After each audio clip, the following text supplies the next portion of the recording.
La députée Alexandra Martin de Cannes est notre invitée ce matin, membre du parti, on le rappelle, de David Lisnard, la Nouvelle Énergie. Elle siège à l'Assemblée avec les LR. Bonjour Alexandra Martin. Bonjour. Merci d'être avec nous ce matin. C'est la chienlit, dit Xavier Bertrand au sujet de la grève des carburants qui dure encore ce lundi. Est-ce que vous partagez ce terme très gaulliste ? Emmanuel Macron, vous savez, a réussi ce tour de force de nous placer dans une situation de crise permanente. Le droit de grève est un droit fondamental. Là-dessus, il ne faut pas y revenir. Néanmoins, une grève préventive, c'est peut-être plus à discuter. Une grève préventive, dites-vous ? Oui, je pense que les grévistes se sont mis en grève avant même d'entamer les négociations. Ce que je crois, c'est que, bien sûr, les grévistes et les salariés ont le droit de se battre pour leur salaire, mais les Français ont aussi le droit de pouvoir se déplacer. Alors on fait comment pour obtenir de meilleurs salaires si on ne fait pas grève ? Alors, non, mais je vous l'ai dit, le droit de grève est fondamental, mais cette grève-là est particulière dans la mesure où elle enquiste, elle bloque tout un pays. Après de multiples crises que nous avons connues, c'est très anxiogène pour les Français qui ont aussi le droit aujourd'hui de pouvoir un peu souffler et de pouvoir se déplacer, que les infirmières, les médecins qui se déplacent à domicile puissent se déplacer. Je crois aussi que c'est fondamental. Donc nous, avec le groupe Les Républicains, nous sommes favorables aux réquisitions, en fait. Donc vous êtes d'accord avec le gouvernement ? Nous sommes d'accord avec ce que nous défendons, nous, aux Républicains. Nous demandons effectivement des réquisitions pour que les Français puissent se déplacer. Il en faut plus aujourd'hui ? Il n'y en a pas assez ? Oui, il en faut plus. On voit bien que la situation est en train de s'enliser, effectivement, mais bon, nous espérons que dans les jours qui viennent, la situation se débloquera. Vous êtes confiante en l'action du gouvernement, Alexandra Martin, sur cette affaire ? Non, je ne suis jamais confiante par rapport à l'action du gouvernement, ni dans cette affaire, ni dans d'autres affaires. Le gouvernement, comme je l'ai dit, a cette faculté incroyable d'aggraver les crises, de ne pas savoir y répondre. Vous auriez fait quoi de mieux chez LR que le gouvernement aujourd'hui ? Alors, écoute, d'abord, c'est à Total de répondre aux revendications de ses salariés. Nous aurons favorisé effectivement le dialogue avec les syndicats. La direction nous ne voulait donnerons pas plus dialoguer, de place aux syndicats parce que je crois que c'est un gouvernement aujourd'hui qui ne donne pas toute sa place en fait aux corps intermédiaires qui sont très importants dans la démocratie française. Les syndicats sont importants, c'est ce que vous dites ce matin. Oui, les syndicats sont importants évidemment et ils favorisent, ils participent complètement à l'expression de la démocratie. Et puis nous aurons, comme je vous l'ai dit, réquisitionner les dépôts de carburant pour que les Français n'aient pas à subir ces blocages. Mais évidemment, les salariés ont le droit aussi de se battre pour leurs revendications. Alexandra Martin, le 49.3 pourrait être utilisé pour passer en force sur le budget à l'Assemblée. Est-ce que vous êtes pour cette utilisation ? Le 49.3 est un outil institutionnel qui existe. D'autres l'ont utilisé avant. Donc, bon, voilà, pourquoi pas. C'est vrai qu'aujourd'hui, le gouvernement ne dispose pas, on l'a bien vu à l'Assemblée nationale, d'une majorité absolue. Néanmoins, moi, ce qui m'a profondément choqué, ce sont les termes utilisés hier soir par la Première ministre quand elle affirme qu'ils vont utiliser le 49.3, ça, on n'avait aucun doute là-dessus, mais qu'ils verront s'ils intégreront dans le texte qui viendra au 49.3 les amendements qui ont déjà été adoptés. Et ça c'est un vrai déni de démocratie, c'est vraiment une provocation à l'endroit de la représentation nationale et donc des Français. Donc pour vous, on fait de la provocation aujourd'hui. Pour autant, vous allez voter oui ou non ce budget aujourd'hui, vous, chez LR ? Nous ne voterons pas ce budget, bien évidemment. Nous avons des différences structurelles de point de vue sur le budget, sur la loi de financement. Nous refusons cette façon que le gouvernement a de gérer par la dépense. Ouais. Voilà, on va atteindre le mur de la dette, 3 000 milliards d'euros. Rendez-vous compte, c'est du jamais vu jusqu'à présent. C'est pas juste une posture politicienne parce que le budget va finalement être adopté. Non, ce sont, comme je vous l'ai dit, de vraies différences structurelles. À 7h50 sur France Bleu Azur et France 3 Côte d'Azur. Notre invité ce matin, c'est Alexandra Martin, députée de la 8e circonscription des Alpes-Maritimes. L'élection à la présidence de LR aura lieu en décembre. Alexandra Martin, vous êtes membre à travers Nouvelle Énergie et le groupe de l'Assemblée du parti. Pour la présidence en décembre, comme David Lisnard, votre parrain, vous êtes derrière Éric Ciotti finalement. D'abord, ce sera un moment démocratique de notre parti très important et qui, j'espère, va tourner une page d'échec et qui va nous permettre de refonder une nouvelle droite. David Lisnard appelle de ses vœux la refondation de cette nouvelle droite. Maintenant, vous avez dit, comme David Lisnard, vous soutenez Éric Ciotti. Je soutiens Éric Ciotti et je suis là pour parler de mes engagements. Je soutiens Éric Ciotti, non pas contre Bruno Retailleau ou contre Aurélien Pradier, qui sont des personnalités que je respecte aussi profondément. Pour vous, il rassemble plus Éric Ciotti ? Éric Ciotti, pour moi, d'abord, c'est la continuité de mon engagement à ses côtés. C'est quelqu'un qui a eu le courage, l'énergie, la force de dire haut et fort ce que doit être la droite. Je crois que les militants et les Français attendent de nous que nous revenions sur nos principes et nos valeurs fondamentales. Il a eu le courage de le faire au moment de la primaire notamment. Il a élevé le débat à ce moment-là. Et moi, je souhaite pour la présidence de ce parti ce même courage, cette même force, cette même volonté, cette même clarté. Bruno Retailleau a dit qu'il fallait finir avec l'homme du passé et du passif, évoquant Nicolas Sarkozy. Vous êtes d'accord aujourd'hui ? Nicolas Sarkozy, vous savez, beaucoup de militants sont encore attachés à ce qu'il a fait. Il a quand même amené une victoire à la droite. Et vous ? Moi, écoutez, j'ai été un peu contrariée par aux législatives, on va le rappeler, il a soutenu une candidate Horizon.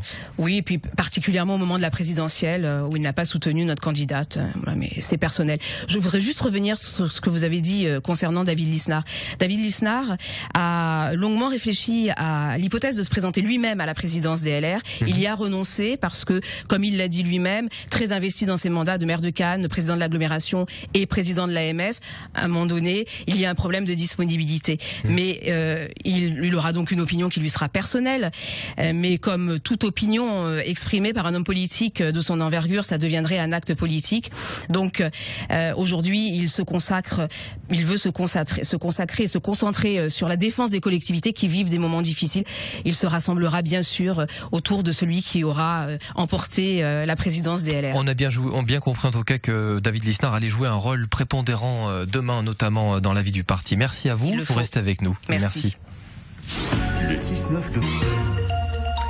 La députée cannoise Alexandra Martin veut faire évoluer la loi et les mentalités sur 2 sujets. La prise en charge des enfants handicapés d'abord à l'école et puis le service national universel. Pour vous, ce service national universel, il doit se faire dès le collège, dès la 6e jusqu'à la terminale sur les heures de cours. Oui, absolument. Je crois que l'apprentissage de la nation, l'apprentissage de la République, du goût de l'engagement ne peut pas être basé que sur le volontariat, puisqu'aujourd'hui, très rapidement, le SNU est basé sur 2 étapes, avec un stage de cohésion et une mission d'intérêt général, qui sont basées sur le volontariat.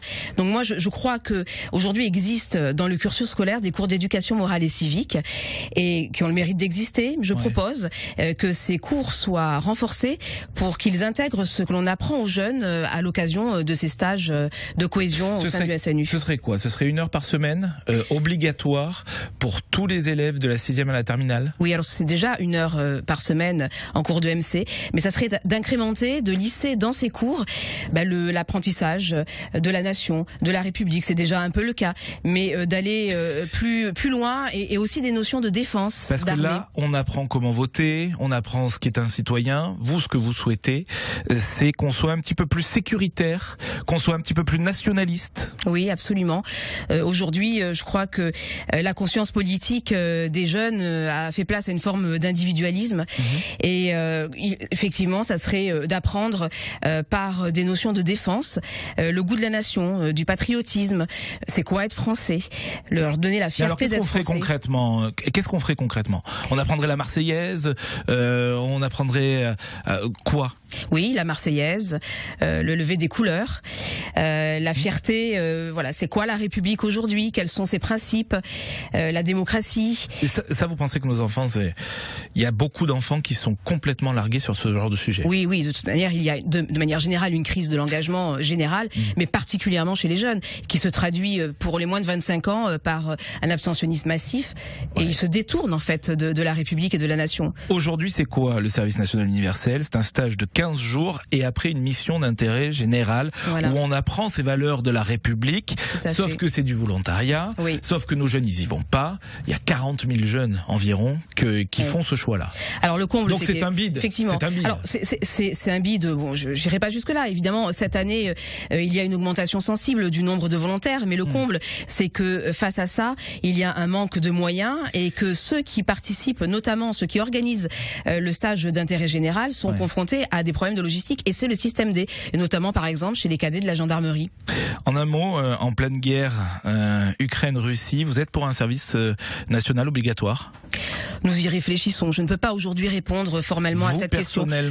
Puisque vous êtes membre de la Commission de défense nationale. Personnellement, je crois que les notions de défense, qu'une approche succincte de la militarisation de la nation, de la République, doit être, comme je vous l'ai dit, lissée au sein du parcours scolaire. Et donc oui, en le rendant obligatoire de cette manière, je ne suis pas particulièrement favorable à un service national obligatoire. Il existe aujourd'hui, par contre, des outils qui sont mis au service des jeunes, le service national volontaire, civique, les réservistes, et ça c'est très important que les jeunes aient accès à ces informations. Vous venez d'intégrer la nouvelle délégation des droits des enfants à l'Assemblée nationale. Autre sujet, les enfants handicapés, les enfants qui souffrent de troubles cognitifs, les hauts potentiels, par exemple. Ça peut être ça.